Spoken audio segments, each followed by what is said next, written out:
અધર્મ છે. અને એવા બધા ટોળકા ભેગા કરીને આપણે શું કરવું છે કે નકટા પંથ કીધો. નકટા પંથ કેવો હોય ખબર છે? કબીર સાહેબે એના બીજકમાં લખ્યો છે કે એક ચોર હતો, બરાબર, અને એક જગ્યાએ ચોરી કરવા ગયો. ચોરી તો કરી પણ ઘરધણીએ પકડી લીધો. ફટ દે નાક કાપી નાખ્યું. આમ કરી બહાર નીકળ્યો, રોડ ઉપર ગયો અને ચોરે ચૂકતી કરી. આ શું કરીને આયા ખબર નથી. નવા પંથમાં જઈને આવ્યો ને ભગવાન જોયા, નાક કપાઈ ગયું. હે આવું દરરોજ ભગવાન મળે? આવું તો મારે કરવું છે. બીજાએ નાક કપાયું, ત્રીજાએ કપાયું, મોટો પંથ ભેગો થયો. નકટાઓના ટોળા ભેગા થયા, મોટો પંથ બની ગયો. નકટા પંથ કીધો એને. એમાં ધીરે ધીરે વાત રાજ દરબારમાં આવી. રાજાએ કીધું કે આ બધું શું છે? આટલા બધા ટોળા કેના છે? કે નકટા પંથ. આ બધાએ ભગવાન જોયો છે. કે હે નાક કપાવે એટલે ભગવાન દેખાય? કે મારે કપાવવું છે. પ્રધાન ચાલક એ રાજા તમારી બુદ્ધિ બેન બુદ્ધિ મારી દઈને આવું ના હોય. નાક ના કપાવવાનું હોય. હવે મારે કપાવવું છે. ના હો, તમે રાજા છો. આ ભોળવાઈ ના જશો આવા બધાની વાતોમાં આવી. આ નકટા પંથ છે. આ બધાય નકટા છે. રાજા વાદન વાંદરા મારો ભગવાન જોવો છે. પ્રધાન ચાલાક હતો. બોલો જે મેન માણસ હતો ને રૂમમાં પૂર્યો અને લીધી લાકડી. સાચું બોલ, આવું કરવા ભગવાન મળે નાક કપાવાથી? દે ધનાધન, દે ધનાધન. પૈસા ચોરી કરવા ગયો હતો ને, ચોર છું અને કરધણીએ મારું નાક કાપી નાખ્યું. સમજાણી ને વાત? સમજાય છે ને? આને ચાદર આલી, આને આલી, આ નકટા પંથ ઉભો થયો. આવૃત સંત બનાય. નરસિંહ મહેતાએ ચાદર લીધી હતી, મીરાએ ચાદર લીધી હતી. અમારા મૂળદાસ બાપા સતી લોહેણમાં દેવતણકી બાપા જેને ખૂંટી ઉપર ધરા આદ્યા. શું આપણે સિમ્બોલ દીધા હતા? સતની ગાદી હતી, બરાબર. ગુરુના વચને આવતા હતા અને લાખાને મોહ જાગી ગયો મારે ગુરુ થવું છે. એવો કરણી રે ચૂક્યો ને થયો આ કોડિયો, થયો કાયા કોડી ના જોને મોન. એવા લાવો રે કુશીને તાળા ખોલીએ, કોચી મારા મેરામ ગુરુની ગુરુજી આવે તો લાખો ગુરુ જોડે રહી રહીને બધું શીખી ગયો. ગુરુ બોલે એવું બોલતા શીખી ગયો. ઉપદેશ પાકો કરી દીધો. ભજન ગાતા થઈ ગયો. 5 વાત કહેતા થઈ ગયો. અને એ નકટા માણસોએ એવી કાન બંબેરણી કરી કે લાખાજી તમે તો પાકા શીખી ગયા. હવે તમે ગુરુના તોલે થઈ ગયા. તમે ગુરુ બરાબર જ થઈ ગયા. જાવા દો, ગુરુ બેઠા થઈ ગયા છે અને તમે જ ગુરુ બની જાવ ને. આવી રોજ કાન ભંભેરણી નકટા માણસોએ કરી. લાખાજી તમે તો રેડી છો. તમારો ગુરુ તો ગઈડો થઈ ગયો. તમે કમ્પ્લીટ થઈ ગયા. હવે લાખાની મતિ ખરી ખરી ને? સાયકોલોજી નિયમ છે. 14 વાર ખોટું બોલે એટલે સાચું થઈ જાય. આવું વારંવાર નકટા માણસોએ લાખાને રૂમમાં બેહાડીને એવે કાન બંબેરણી કરી, એવે કરી ઓલાની મતિ ફરી ગઈ.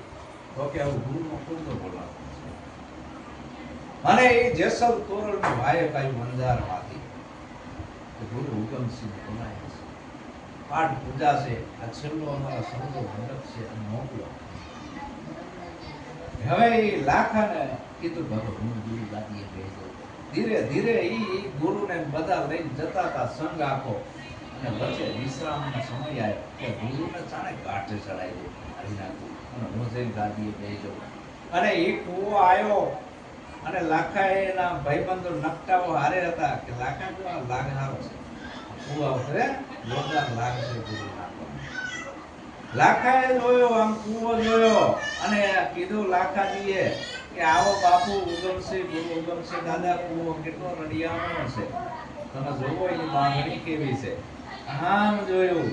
હા હા હા, સમાધિ છે, સારો કૂવો છે, પણ ગુરુ તો અંતરી આપે છે કે આના અંદર શું પડ્યું છે એ જાણી જાય છે, આ શું કામ આવ્યું છે જાણી જાય. પછી જે ધક્કો માર્યો છે ગુરુ કૂવામાં સમાધિ લગાવી દેતા, જેને ગુરુનો હાથ હોય ડૂબે સમાધિ લગાવી દીધી. અને લાખો જઈ ચડ્યો અંજાર જેસર તોરલના મેળા મંડપમાં. આવો લાખાજી અમારા ગુરુ કેમ નથી આયા? દાદા ગુરુ ઉગમસિંહ જવા દો ને, એમનું કાંઈ કામ નથી, અમને તૈયાર જ છીએ, અમને મોકલ્યા છે, અમને ગાદીએ બિહારી દો. સભા ઝાંકી પડી ગઈ. ગુરુ ઉગમસિંહ નથી આયા કે હાલી એકવાની તાકાત નથી એટલે? અરે અમારા લાખાજી રેડી જ છે, બિહારી દો. ઓલા નકટા માણસો કે પણ કે એમ ના બિહારાય, ઉકળતી કળામાં હાથ નાખો. આ તેલની ઉકળતી કળા છે, એમાં હાથ નાખો પછી ગાદીએ બેહાય. એના નકટા માણસોએ યુક્તિ કરી કે જવા દો, મોડું થાય છે, મુહૂર્ત જાય છે, ફટાફટ બેહારી દો ગાદીએ. આમ કરી બેહારી દીધા. કોઈના બધાના મોઢા ઉપર નૂર નહીં કે નક્કી આ લાખાની દાનત બગડી છે, ગુરુ ઉગમસિંહ આયા વગર રહે નહીં, કઈક કારણ છે. આરતી ઉતારે, કોઈના નૂર નહીં મોઢા ઉપર, અને ગુરુનું પૂજન, લાખાનું પૂજન થતું તો ભાઈથી ગુરુ ઉગમસિંહ આવે, તા સભા દોડીને જઈ. આ બાજુ લાખો એકલો મૂછ્યું ભારે જ ભાગ્યો, મૂછ્યો ભારે જ દોડ્યો, ગાદી છોડીને લાખો. સભા ઉગમસિંહના પગમાં પડી, ધન્યવાદ. ગુરુએ એમ ના કીધું મારા ચેલાએ મને કીધું કે મારે મોડું થઈ ગયું, થાકી ગયો છું. આ જે હાઈ રહી ને કરણી સુકેળ થયો, કોડિયો રામ રામ કોડ નીકળ્યા. જીરવી એટલે શું કામ? ગુરુનો જ્યાં લોયણના ઘરે ગયા હતા, લોયણે કીધું લાખા શું કરીને આયા છો? આપણા ગુરુનો કૂવામાં અને આટલો બધો ગુરુ બનવાનો મોહ હવે તમને ઉગારનાર કોઈ નથી. ગુરુ ગોવિંદ દોનો રિસાણા, પછી જમે કર્યો ફટકારો. હવે મારી એ તાકાત નથી, હું તમને ઉગારી. પણ એક આઈડિયા છે, તમે જો અમર આંખો રોકો તો આ મેળ આવે, પણ એનું બીજક ક્યાંથી લાવવું? એ કે બજારમાં ન મળે. તારા ગુરુના નામ ઉપર ધર્મની ધજા રોકી દે.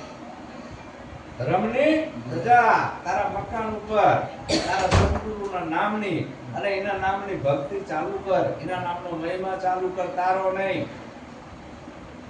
અને ઈ શાખા જાણે ફેલાશે.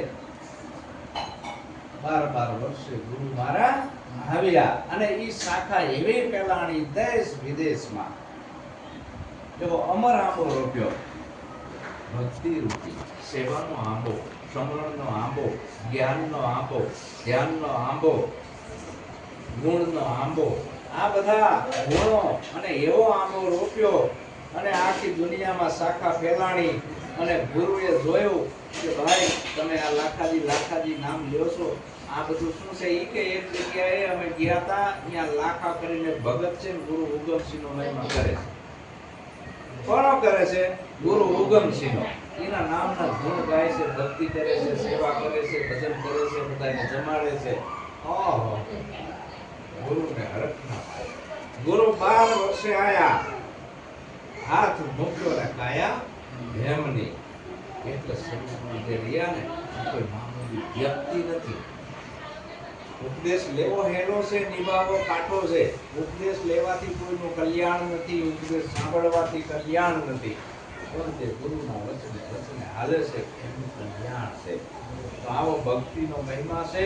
એટલે કીધું ગુરુ મારા વેલેરી કરજો વાર, આ બાજી છે તારા હાથમાં, તમે દાસ નારણના તારણ હાર સદાય રહેજો હાથમાં. મારા માથા ઉપર મારો સદગુરુ છે, એટલે આ ભક્તિ હાલે છે. ભક્તિ હાલે નહીં, હું ગુરુ નથી, મારો સદગુરુ છે માથે.